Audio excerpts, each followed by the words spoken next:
الحمد لله وكفى وسلام على عباده الذين اصطفى أما بعد أعوذ بالله من الشيطان الرجيم بسم الله الرحمن الرحيم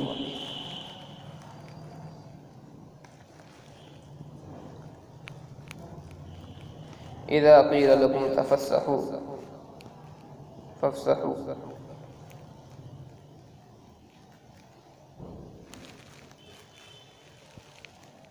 عن ابن عمر رضی اللہ تعالی عنہ قال قال رسول اللہ صلی اللہ علیہ وسلم لا يقومن أحدكم رجلا من مجلسه ثم يجلس فيه ولكن توسعوا وتفسحوا صدق اللہ العظیم۔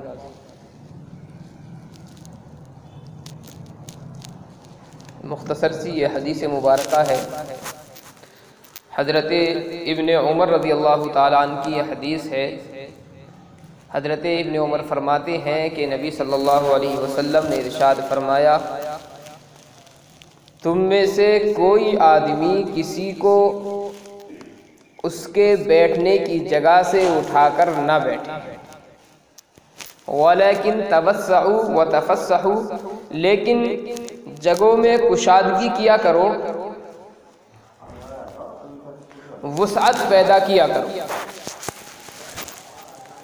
یہ ایک مختصر سی حدیث ہے اور اس کے ضمن میں چند مسائل ہیں۔ اللہ تعالی ہم سب کو ان مسائل پر عمل کرنے کی توفیق عنایت فرمائے۔ بہت ساری جگہ ہوتی ہیں، کچھ جگہ وہ ہوتی ہیں جو ہماری مخصوص ہوتی ہیں، ہماری اپنی ملکیت ہوتی ہے۔ اس حدیث مبارکہ میں جو مسئلہ بیان کیا گیا ہے وہ ان جگہوں کا مسئلہ بیان نہیں کیا گیا جو ہماری ملکیت ہے۔ ہمارے گھر کے کمرے ہیں تو ظاہر ہے ہمارے اپنے رہنے کی جگہ ہے، ہمارا آفس ہے، ہمارا کوئی مکان ہے، ہماری جائیداد ہے تو وہ ہماری اپنی ملکیت ہے۔ اگر اس جگہ پر کوئی آدمی آ کر بیٹھ جاتا ہے ہمیں اس کو اٹھانے کا مکمل اختیار ہے، اس لیے کہ وہ ہماری اپنی ملکیت ہے۔ یہ جو مسئلہ حدیث کے اندر بیان کیا گیا یہ ان جگہوں کے تعلق سے ہے جن جگہوں پر آدمی کی ملکیت ثابت نہیں ہوتی، جو عام مقامات ہیں، ہر انسان کو اس جگہ پر بیٹھنے کا اختیار حاصل ہے، جیسے مساجد میں، اسٹیشن پر بنی کرسیاں ہیں، پبلک مقامات پر بنی ہوئی بیٹھنے کی جگہ ہے، بس اسٹینڈ ہے وہاں پر کرسیاں بنی ہوئی ہیں، کوئی پارک ہے وہاں پر کرسیاں بنی ہوئی ہیں۔ تو ایسے پبلک مقامات کے ہر انسان کو وہ جگہ استعمال کرنے کی اجازت ہوتی ہے۔ اس جگہ کے لیے حضرت ابن عمر رضی اللہ تعالیٰ عنہ کی اس حدیث میں مسئلہ بیان کیا گیا کہ کوئی آدمی کسی دوسرے کو جو پہلے سے آ کر وہاں پر بیٹھ گیا ہو اس آدمی کو پھر اس جگہ سے اٹھانے کی اجازت نہیں۔ بہت سے لوگوں کو شوق ہوتا ہے مساجد کے اندر کہ پہلی صف کے اندر ہمیں نماز پڑھنی۔ نبی صلی اللہ علیہ وسلم کا حکم یہ ہے کہ اگر کوئی آدمی یہ چاہتا ہے کہ میں صف اول کے اندر نماز پڑھوں، امام کے پیچھے کھڑے ہو کر نماز پڑھوں جو کہ فضیلت کا باعث ہے، تو حدیث میں حکم یہ دیا گیا کہ وہ آدمی پہلے سے آ کر کے اس جگہ کو گھیرے۔ اب معلوم یہ ہوا کہ پہلی صف پر ہو گئی، کسی آدمی کو شوق ہے پہلی صف میں کھڑے ہونے کا، اب وہ آدمی آ رہا ہے اور آنے کے بعد کسی دوسرے آدمی کو پہلی صف سے ہٹا کر کے پیچھے کھڑا کر دے اور خود پہلی صف میں کھڑا ہو جائے، اس کی اجازت شریعت نے نہیں دی۔ امام کے پیچھے کوئی آدمی کھڑا ہونا چاہتا ہے تو اس کی یہ ذمہ داری ہے کہ پہلے سے آ کر کے اس جگہ کو گھیرے، پہلے سے آ کر کے اپنی نشست پر بیٹھ جائے، اپنی جگہ پر بیٹھ جائے۔ اب کوئی آدمی اس کو نہیں اٹھائے گا، لیکن بعد میں آ کر کے کسی بیٹھے ہوئے کو اس جگہ سے اٹھانا اس کی شریعت میں قطعاً گنجائش نہیں۔ کسی بھی جگہ کا یہ مسئلہ ہو، مساجد میں عام طور پر جوتے چپل نکالنے کی جگہ مخصوص ہوتی ہے. آپ اگر بیچ میں یوں ہی جوتے چپل نکال کر کے آ گئے تو ظاہر ہے کہ جب نمازی نماز پڑھ کر کے نکلیں گے آپ کے جوتوں چپل پر پیر دوسروں کے پڑیں گے. کوئی آدمی نیا جوتا پہن کر کے آیا، وہ سوچ رہا ہے کہ اگر میں نے یہاں پر یہ چپل یا جوتا نکال دیا، لوگوں کے پیر پڑنے کی وجہ سے میرا جوتا یا چپل گندا ہو جائے گا. اب وہ جگہ تلاش کر رہا ہے، کوئی کونے میں جگہ میں تلاش کر لوں تاکہ کسی کا پیر نہ پڑ پائے، میرا جوتا اور چپل حفاظت سے رکھا رہے. اس نے جگہ تلاش کی، کونا دیکھا، وہاں پر اپنے جوتے نکال کر کے آ گیا. بعد میں کوئی اور آیا، اس نے بھی جگہ تلاش کرنی شروع کی، دیکھا کہیں اور جگہ نہیں، یہ کونا ہے، یہاں پر دوسرے کے چپل رکھے ہوئے ہیں. لات ماری، اس کے چپل سائیڈ میں کیے، اپنے چپل وہاں پر نکال کر کے آ گیا. قطع نہیں جا سکتا. یہ گناہ کا باعث. ہم ان چیزوں کو ایسے نظر انداز کر دیتے ہیں جیسے شریعت کا یہ کوئی حکم ہی نہیں. ہم ان چیزوں پر توجہ ہی نہیں دیتے. اب جتنے جوتے اور چپل اس جگہ پر نکالے تھے، معلوم یہ ہوا کہ دوسرے نے لات ماری، تیسرا آیا، اس نے دوسرے کے چپل پر لات ماری. اس کونے پر اس نے چپل نکالے ہیں، لات لگتے لگتے وہ دوسرے کونے پر جا کر کے چلے گئے. اب آدمی جاتا ہے، تلاش کرتا ہے، بھائی میرے جوتے کہاں ہیں.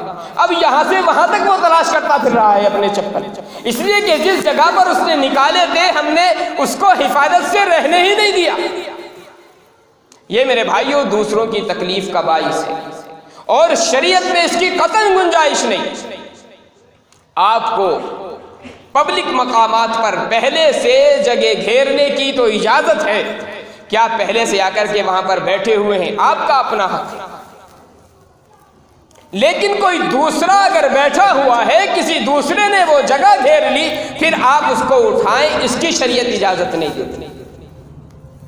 آپ ٹرین میں بس میں سفر کر رہے ہیں تو ظاہر بات ہے جو آدمی پہلے سیٹ پر جا کر کے بیٹھ جائے اس کا حق ہے. اگر آپ نے ریزرویشن کرا رکھا ہے تو حکومت یہ حق آپ کو دیتی ہے کہ آپ کے نمبر کی جو سیٹ آپ کے نام پر متعین کر دی گئی وہ آپ کے حصے میں ہے. آپ جب چاہے جس کو چاہے اس سیٹ سے جا کر کے اٹھا سکتے ہیں، یہ آپ کا اپنا حق ہے، اس لیے کہ آپ نے حکومت سے وہ سیٹ اپنے سفر کے لیے خرید کر رکھی ہوئی. ایک یہ کہ آپ نے جنرل ٹکٹ لے لیا تو پھر حکومت کی طرف سے آپ کے لیے کوئی نشست متعین نہیں ہوتی، کوئی سیٹ آپ کے لیے متعین نہیں کی ہے. جگہ آپ کو مل جائے تو آپ بیٹھ جائیں، جگہ نہ ملے تو حکومت کی کوئی گارنٹی جگہ کی آپ کے لیے نہیں. اب آپ گئے دوسرے کو زبردستی سیٹ سے اٹھانے لگے، اس کی گنجائش شریعت نے نہیں دی. آپ پہلے پہنچ گئے، آپ کا حق ہے، آپ اس جگہ پر بیٹھ سکتے ہیں. لیکن اگر آپ بعد میں پہنچے اور پہلے پہنچنے والے لوگوں کو وہاں سے اٹھانا چاہیں اور اپنا حق جتائیں، میرے بھائیوں شریعت میں یہ چیز بھی گناہ کا باعث ہے.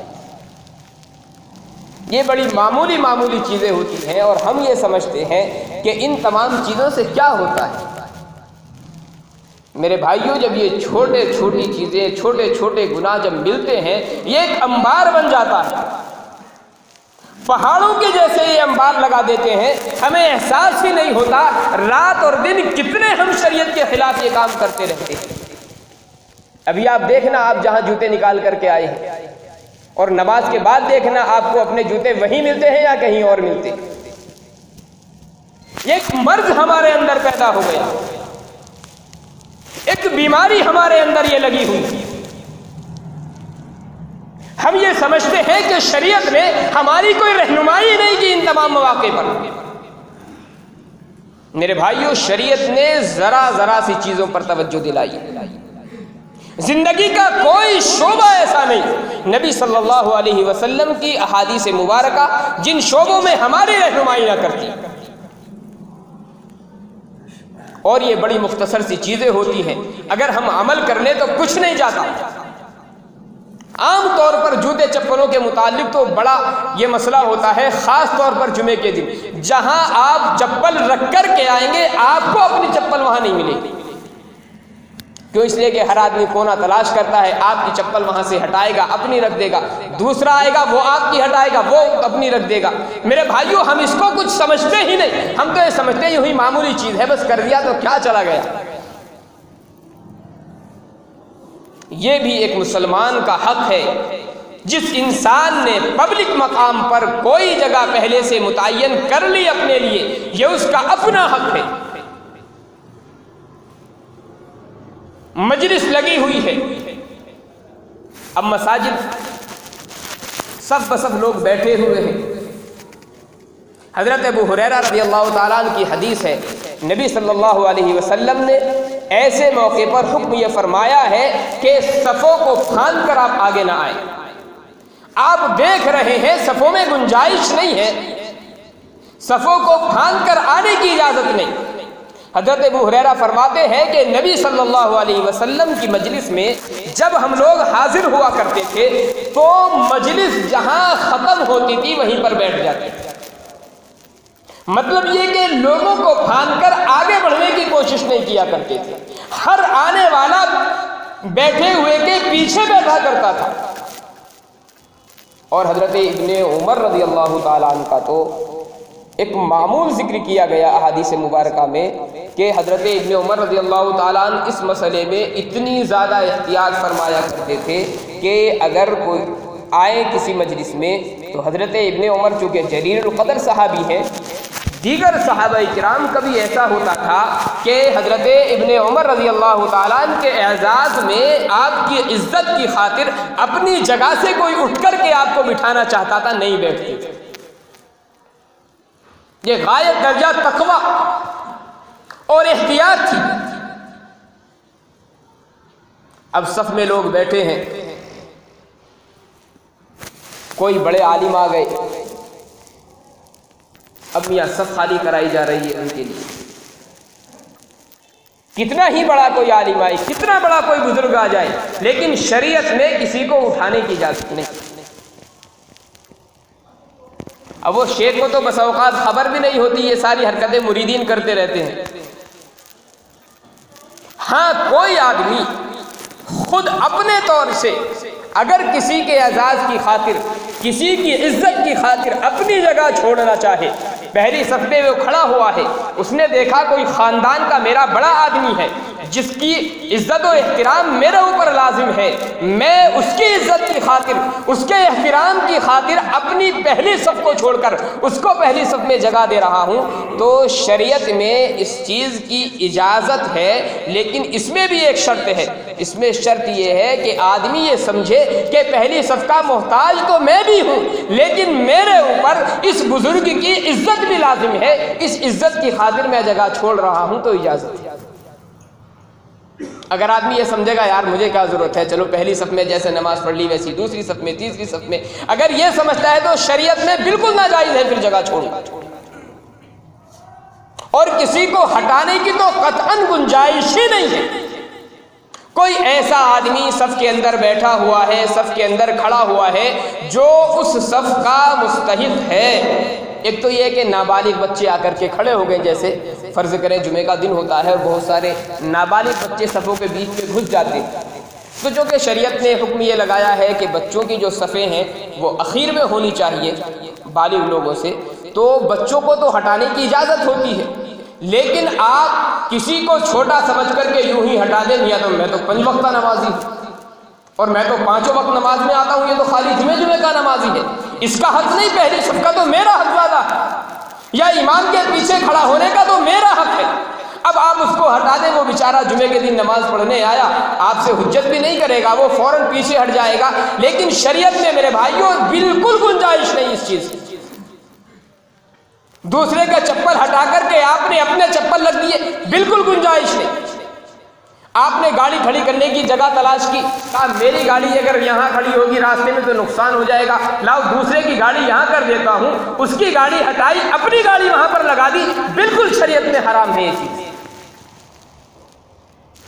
اور ایمانداری سے بتاؤ ہم کرتے ہیں یا نہیں کرتے یہ ساری چیزیں؟ یہ ساری حرکتیں ہم کرتے ہیں اپنا نقصان بچانے کے لیے، اپنی چیزوں کی حفاظت کے لیے، اپنی عزت کرانے کے لیے، اپنا احترام کرانے کے لیے ساری حرکتیں کی جاتی ہیں۔ شریعت میں کوئی عالم ہو، کوئی جاہل ہو، کوئی ان پڑھ ہو، کوئی پڑھا لکھا ہو، کسی کی کوئی تخصیص نہیں کی گئی۔ نبی صلی اللہ علیہ وسلم کس درجہ اہتمام فرمایا کرتے تھے ان تمام چیزوں کا۔ کتنے ہی بڑے صحابی کوئی آئے، آقا صلی اللہ علیہ وسلم اگر کسی کو بٹھلانا ہوتا تھا اپنے پاس میں تو اجازت لیا کرتے تھے۔ ایسا نہیں تھا کہ کسی کو اٹھا کر کے کھڑا کر دیا، بلکہ اجازت لیتے تھے۔ اگر سامنے والے نے اجازت دے دی تو پاس میں بٹھا لیا، اجازت نہیں دی، کتنے ہی بڑے کوئی صحابی آئیں پھر پیچھے بیٹھا کرتے تھے۔ حضرت ابوبکر صدیق رضی اللہ تعالیٰ عنہ کو نبی صلی اللہ علیہ وسلم سے غایت درجہ محبت ہے، اور آقا صلی اللہ علیہ وسلم بہت زیادہ پسند فرمایا کرتے تھے کہ حضرت ابوبکر صدیق رضی اللہ تعالیٰ عنہ عام طور پر آپ کے دائیں طرف بیٹھا کرتے تھے۔ لیکن کوئی روایت ایسی نہیں ملتی کہ کسی صحابی کو اٹھا کر حضرت ابوبکر صدیق کو بٹھلایا گیا۔ ایک روایت آئی ہے، پانی پلانے کا جو مسئلہ ہوتا ہے یا کچھ کھلانے کا جو مسئلہ ہوتا ہے، اس میں یہ ہے کہ اگر کھلانے والا کسی کو دینا چاہتا ہے تو دائیں طرف والے کا حق زیادہ ہوتا ہے، اور اس کے لیے حکم یہ ہے کہ مشترک چیز ہے، پانی بہت سارے لوگوں کو پلانا ہے تو دائیں طرف سے شروع کرے اگر لائن ترتیب سے لوگ بیٹھے ہوئے ہیں۔ نبی صلی اللہ علیہ وسلم نے ایک مرتبہ پانی نوش فرمایا، دائیں طرف آپ کے صحابی تھے وہ بچے تھے، بائیں طرف جو بیٹھے ہوئے تھے وہ بڑے بڑے صحابہ کرام بیٹھے ہوئے تھے۔ نبی صلی اللہ علیہ وسلم اگر چاہتے تو پہلے بڑے صحابہ کرام کو پانی پلاتے، لیکن آقا صلی اللہ علیہ وسلم نے جو آپ کا بچا ہوا پانی تھا اپنے ہاتھ میں لیا، اور جو دائیں طرف وہ صحابی بیٹھے تھے، بچے تھے ابھی، ان سے معلوم کیا کہ میری اس سائڈ میں فلاں فلاں آدمی بیٹھے ہوئے ہیں، اگر تم اجازت دو تو یہ بچا ہوا پانی میں ان کو دے دوں۔ اب وہ بچے تھے لیکن بڑے سمجھدار تھے، کہنے لگے اللہ کے رسول یہ آپ کا بچا ہوا متبرک پانی ہے، یہ ایسی چیز نہیں کہ میں دوسرے کو دے دوں۔ اللہ کے رسول نے حیل و حجت نہیں کیا، اللہ کے رسول نے ڈانٹا نہیں ہے، فوراً پانی کا پیالہ ان صحابی کو پکڑا دیا۔ کیوں؟ اس لیے کہ ان کا حق ہے۔ تو نبی صلی اللہ علیہ وسلم اس قدر خیال کرتے ہیں۔ حضرت ابن عمر کا یہ تقویٰ کہ اگر کوئی اپنی جگہ چھوڑ کر آپ کو بٹھانا چاہتا ہے تو بیٹھتے نہیں اس جگہ پر۔ کیوں؟ اس لیے کہ ہو سکتا ہے شرما شرمی میں آدمی اپنی جگہ پر بٹھا رہا ہو، آدمی کا دل نہ چاہتا ہو۔ اب ہم ہیں مثال کے طور پر، سارے ہمارے طلبہ ہیں، ہمارے سامنے پڑھنے والے، ایک آدمی امام کے پیچھے کھڑا ہوا ہے، استاد آتا ہے تو طالب علم عام طور پر پیچھے ہٹنے کی کوشش کرتا ہے، لیکن کیا یہ ضروری ہے کہ وہ دل سے ہٹ رہا ہے؟ بس اوقات یہ بھی ہوتا ہے، شرم محسوس ہوتی ہے کہ استاد پیچھے کھڑا ہے میں آگے کھڑا ہوں، تو شرم کی وجہ سے بھی آدمی ہٹ جاتا ہے۔ آپ نے دیکھا یار یہ تو فلاں علاقے کے بڑے بزرگ ہیں، میں نہیں ہٹوں گا تو مجھے اچھا نہیں لگے گا، لیکن آپ کو خیال اس بات کا بھی ہے کہ میرا ثواب تو چھوٹ رہا ہے ان کی وجہ سے۔ اب آپ اگر پیچھے ہٹ رہے ہیں شرم کی وجہ سے، آپ پیچھے ہٹ رہے ہیں غیرت کی وجہ سے، تو میرے بھائیوں شریعت نے اس کی قطعاً اجازت نہیں دی۔ اور یہ صرف مسجد کا مسئلہ نہیں، ہر جگہ کا مسئلہ ہے۔ ہاں شریعت نے جو ایک حکم اور کیا ہے، وَلَكِن تَوَسَّعُوا وَتَفَسَّحُوا، مجلس ہے، صف ہے، کوئی ایک آدمی صف سے پیچھے رہ گیا، جگہ کی گنجائش کر لینی چاہیے اگر گنجائش ہو سکتی۔ اتنا شریعت کا حکم ہے کہ اب اتنا زیادہ چوڑا ہو کر کے بھی تم نہ بیٹھو، اکڑ کر کے بھی نہ بیٹھو کہ 1 انچ تمہیں ادھر ادھر نہیں ہونا، نہیں، شریعت اس کا بھی حکم دیتی ہے کہ آنے والے کے لیے گنجائش نکالنا یہ بیٹھنے والوں کی ذمہ داری ہے، لیکن آنے والے کی ذمہ داری یہ ہے کہ وہ بیٹھنے والے کو اٹھا کر پیچھے نہ کرے۔ آپ سفر میں جا رہے ہیں، 3 لوگوں کی سیٹ ہے، آپ دیکھ رہے ہو کہ چوتھا آدمی آسانی سے ہم بٹھا سکتے ہیں تو گنجائش کرنی چاہیے۔ یہ بھی شریعت کا حکم ہے کہ اکڑ کر نہیں بیٹھنا چاہیے۔ اس میں ایک مسئلہ اور ہے، بسا اوقات یہ ہوتا ہے کہ آدمی آیا مسجد میں، ایک جگہ پر بیٹھا ہوا ہے، وہ اٹھ کر کے چلا گیا۔ کبھی ایسا ہوتا ہے کہ بہت جلدی ہم اس کی جگہ کو گھیرنے کی کوشش کرتے ہیں۔ اس مسئلے کو آپ اپنے سفر کے مسئلے پر ذرا قیاس